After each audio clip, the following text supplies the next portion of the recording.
Have you ever noticed something different about people who grew up as teenagers in the 1980s? Not louder, not tougher in an obvious way, just grounded. Like they don't panic when things get quiet. Like they don't need constant reassurance. Like they know who they are without having to explain it. That didn't happen by accident. See, being a teenager in the 80s didn't just shape your memories, it wired your nervous system. And once you see it, you can't unsee it. You grew up in a world that didn't hover over you.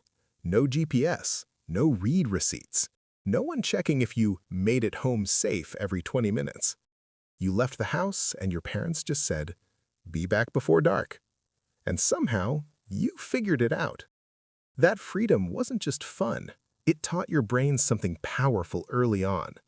You're responsible for yourself. You were a latchkey kid.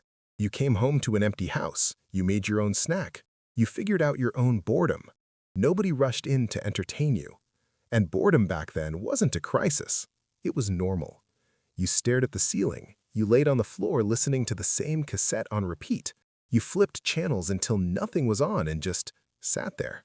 And without realizing it, your brain learned a skill most people today never fully develop: being alone without falling apart. That's why people from that era can sit in silence, drive without blasting something, eat a meal without checking their phone every 30 seconds. Their mind doesn't freak out when stimulation drops. Now let's talk about social life, because here's where it gets wild. In the 80s, if you wanted to see your friends, you had to actually go find them. No group chat, no location sharing. You checked the mall, the arcade, the parking lot everyone knew about. And when you found them, you had to read the room fast. Who's in a good mood? Who's mad at who? Who's about to start drama? You learned social awareness the hard way, face to face. No filters, no typing and deleting, no hiding behind a screen. If you said something dumb, you saw the reaction immediately. If you hurt someone, you felt it. That built a real emotional intelligence, not textbook stuff, street-level people skills. You learned how to sense tension, how to know when to stay quiet, how to tell when someone was fake without needing screenshots. And dating? Oh man. If you liked someone, you didn't slide into DMs. You called their house on a landline. And yeah, your dad might answer. Your heart racing, palms sweaty, voice cracking like, "Hi sir, may I speak to Lisa?" That alone trained your nervous system to handle fear. You had to show up, literally. Knock on the door, make eye contact, sit on the couch while her parents judged your entire existence. There was no hiding.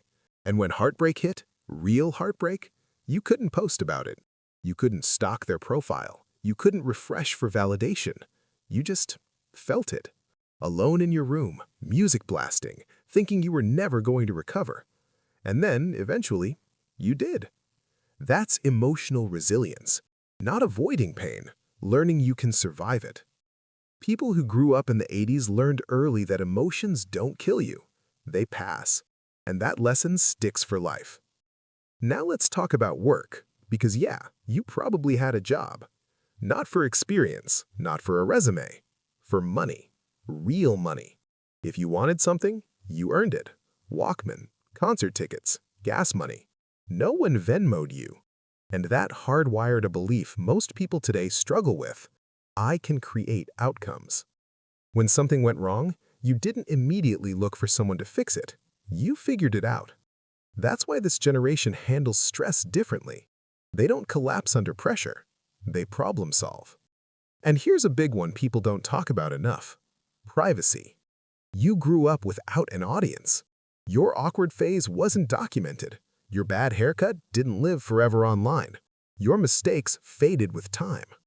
You got to build your identity quietly, in your room, in your journal, in your thoughts. Not for likes, not for approval. That's why so many people from that era have a solid sense of self. They don't need to perform who they are. They already know. And when you compare that to today, constant visibility, constant judgment, constant noise, you start to understand something important. Those 80s teenagers weren't just lucky. They were trained. Trained to tolerate boredom, trained to handle discomfort, trained to read people, trained to be alone, trained to wait, trained to recover. They didn't grow up faster, they grew deeper. And in a world that never shuts up, that kind of wiring is rare. If this hits something in you, hit like, share it with someone who grew up the same way, and subscribe. This channel breaks down the psychology most people feel but never put into words.